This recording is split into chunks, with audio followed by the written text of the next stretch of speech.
Hi everyone, today we will talk about how to fix or how to solve Facebook Oculus Lopp 2023.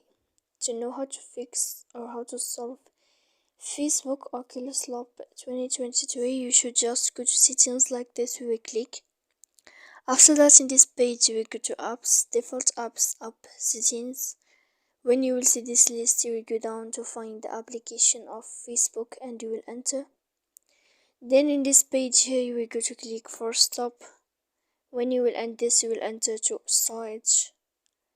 After that you will go to click clear cache.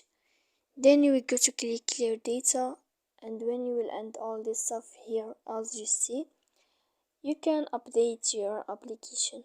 So please don't forget to support us by like and subscribe. See you next time in another video, and thank you for watching.